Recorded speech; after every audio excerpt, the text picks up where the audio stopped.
targeted on two fronts. www.aseanage.com targeted on two front site was never a secret that there is a Pakistan-China axis which operates at India's expense. This has been evident from the long-held Chinese view that the demarcation of the Sino-Indian boundary in the western sector, Ladakh, would not be an independent exercise but would follow the settlement of the India-Pakistan conundrum in Kashmir. The cloak of civility over this softly stated proposition slipped off Sunday with the Chinese Communist Party's propaganda machinery suggesting that if India as a third party could come out with troops in defense of Bhutan's interests in keeping treaty obligations going back decades in the eastern Himalayas, China too could intervene in the Kashmir Valley with soldiers on Pakistan's behalf. This might not happen tomorrow. However, China has already been engaged in a troop build-up in the guise of road building in Pakistan-occupied Kashmir. It is only half a step from there to backing jihadists from the Pakistan side or even Pakistani regulars as they make trouble for Indian soldiers on the line of control.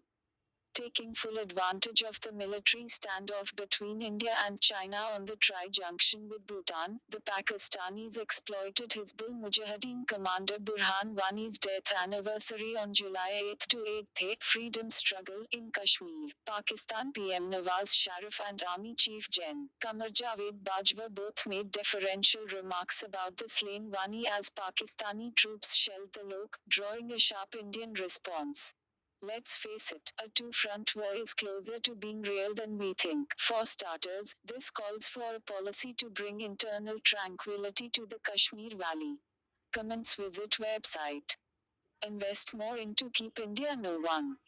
www.aseanage.com Invest more into Keep India No One. The observation in a study by Harvard University that India could be the growth pole, growing at 7.7% till 2025, comes as little surprise. For over a year, India had been the fastest growing economy, second only to China. This has now changed. With China's economy slowing, India has edged China out of the number one position. China has taken a pause after its breathtaking double-digit growth for several years, and its leaders are trying to cool the economy. Its scorching investment pace in real estate created a housing bubble, and its infrastructure investments led to an oversupply, with investments getting stuck. Lucky for China, its Communist Party bosses know their survival depends on the economy's success, so they are taking correctional steps. Moody's too, while downgrading China's rating for May, said its growth is expected to be strong.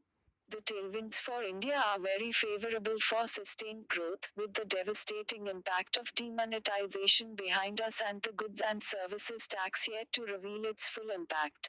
The economy is set to get a push from a favorable monsoon, increased expenditure on infrastructure development, growth of the real estate sector, consistent consumption demand and private investment finally coming in. India's growth will also get support from global economies that are picking up pace after the slowdown. This supports exports from countries like India and other emerging economies. India's exports have seen an uptick too as exporters have learned to diversify into several sophisticated and complex areas like chemicals, vehicles and some electronics. This is a significant shift from the purely traditional exports like textiles, leather and tea. Exports form a vital push for growth as goods are needed both for exports and domestic consumption.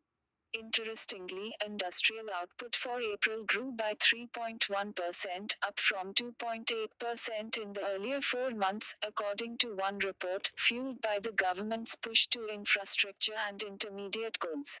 Prime Minister Narendra Modi's various programs to push economic growth and entrepreneurship through Make in India and Stand Up India have given a further impetus to growth and employment. Even the perception of jobless growth has proved wrong as a new study shows there has been growth with employment. One of the most significant factors of the PMI's growth impulse is the Skilling India program. This will further help India's workforce to expand its capabilities into new products parts and more complex products needed by the importing countries. India, of course, needs to spend more on research and development. Its expenditure on this is far lower than China, and the government and the private sector must recognize this if India is to maintain its number one position. As the saying goes, uneasy lies the head that wears the crown.